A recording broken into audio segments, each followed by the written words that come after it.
Shalom, I'm Rabbi Michael Panitz, and I have the honor to be speaking to you from the pulpit of Temple Israel of Norfolk, Virginia.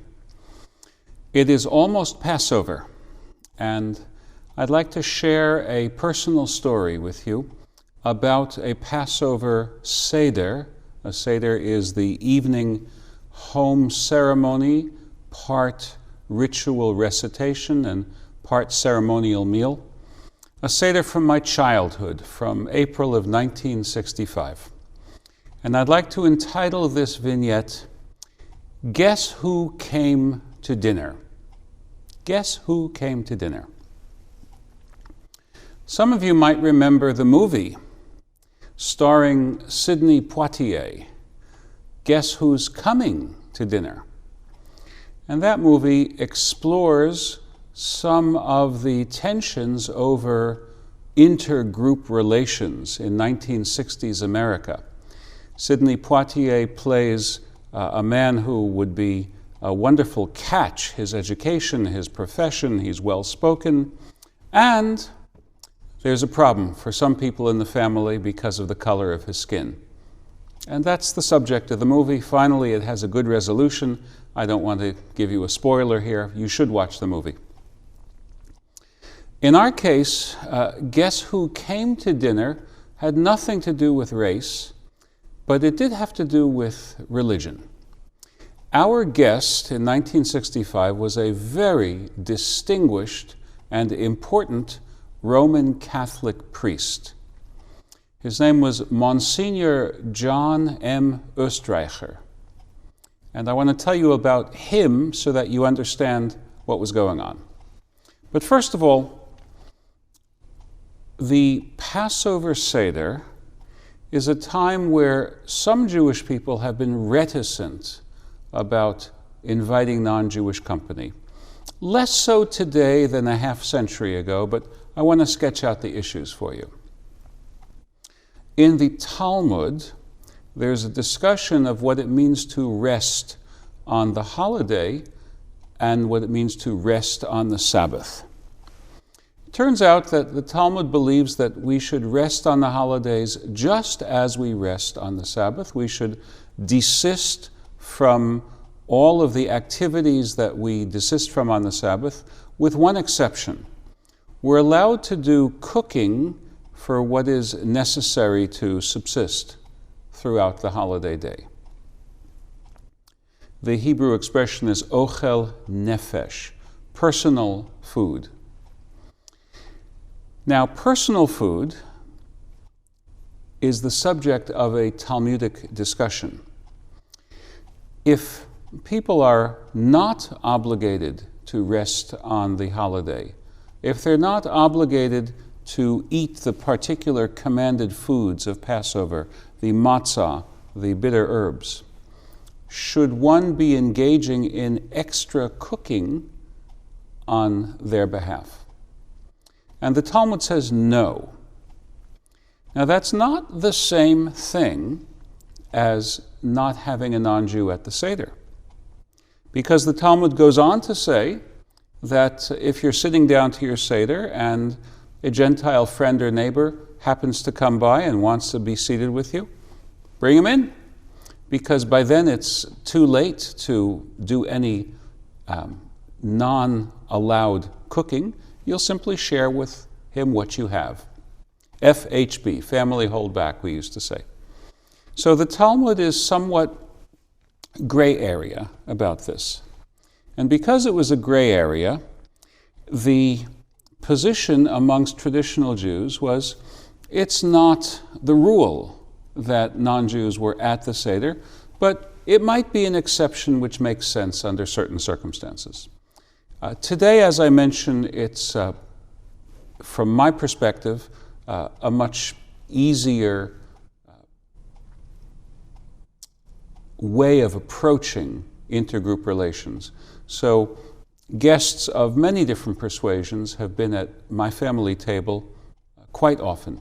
But in 1965, it was the beginning of this process, and it was clear that we were making an exception for Monsignor Oestreicher. So now let me tell you a little bit about him. And then I'll tell you the little vignette. He was the head of the Institute for Judeo-Christian Studies at Seton Hall University in South Orange, New Jersey. We lived not far from there in the city of Paterson, New Jersey, where my father served a large congregation. The Institute for Judeo-Christian Studies was a pioneering institute. It was chartered in a Catholic university. Seton Hall University is a Catholic university, but it was dedicated to the respectful education of Catholics and of others about the Jewish religion and the Jewish people. It was breaking new ground in the 1950s. Fast forward about a half decade, there's a new pope, Pope John the 23rd. Pope John the 23rd had a very important audience. He received a French Jewish professor, Jules Isaac, a man who was a leading French historian, whose family had been murdered by the Nazis during the Second World War, during the Holocaust. And Professor Isaac urged the new pope to acknowledge that anti-Semitism is a problem that the church needs to face down. And the Pope agreed. And when the Pope convened the Vatican II Council in the early 1960s, part of the agenda was to enunciate a more positive relationship with the Jewish people on the part of the Roman Catholic Church. And this man from South Orange, New Jersey, this neighbor of ours, Monsignor John M. Oestreicher, because he was a specialist in Jewish Christian studies and Jewish Christian relations, he was appointed to the committee. And in fact, he became one of the principal drafters of the declaration that was finally voted on by the bishops at Vatican II in October of 1965. And it's called Nostra Aetate, in our time. You should read it. It's a revolutionary, inspiring document that breathes the spirit of tolerance and brotherly love. It's the most positive statement that the Catholic Church came up with regarding the Jewish people in 1900 years. Very important statement. And this guy sitting at the Seder table with us was the principal author of this statement. That's why we invited him to the Seder. We knew the work he was doing. We wanted to encourage him to continue along the path of seeing the Jewish people as not some sort of fossil, but a living and vital faith community. So here's how my own connection played out.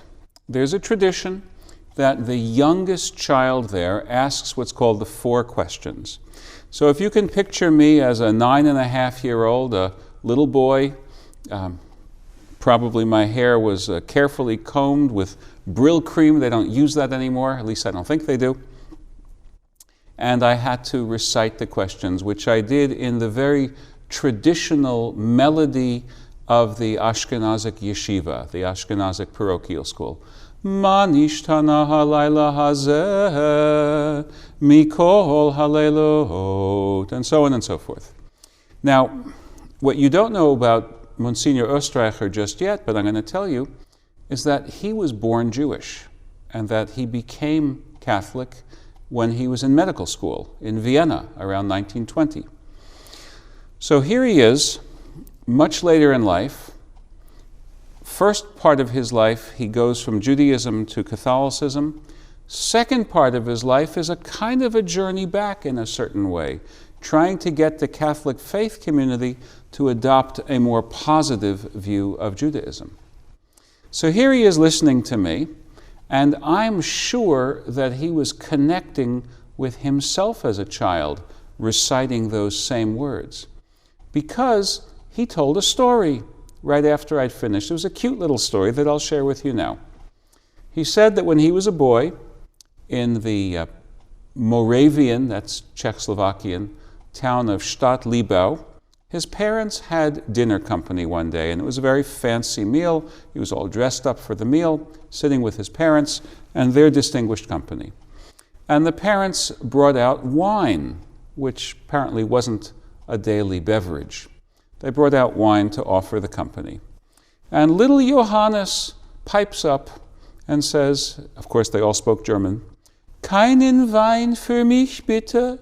No wine for me, please. And of course it was funny because nobody was going to give him wine anyway. He's a little kid. So we all laughed and chuckled at that story. It's now 50 years and more since then, and it occurs to me that the Monsignor was saying something that was symbolic and not just autobiographical. Wine, communion wine is the mark of what the Christian priest that Oestreicher had been would give the Jewish convert. And that's what Oestreicher had done from the 1930s up through the 1950s. And then he had this change of heart. He came to feel that the Jewish people are the spiritual elder brothers of the Catholics, of the Christians, and that only God knows the way in which the two people, Jew and Gentile, will ultimately stand shoulder to shoulder before God's throne. Well, we'll leave that to God. We don't have to go working on missionizing. So, no wine for me was the story that he told us at our Seder in 1965. Keinen Wein für mich, bitte. No wine for me. I think that what he was saying, perhaps subconsciously, is that he acknowledged that the Jew who wants to remain a Jew can say, no wine for me, I don't take communion because I am in communion with our common Father in heaven. And so it's almost the holiday. It's also going to be a holiday for our Christian brothers. So it's a joint holiday season, and I think it's appropriate that we should respect each other, appreciate each other, and recognize that we do have one common Father in heaven. Happy holiday, Chag Sameach to all.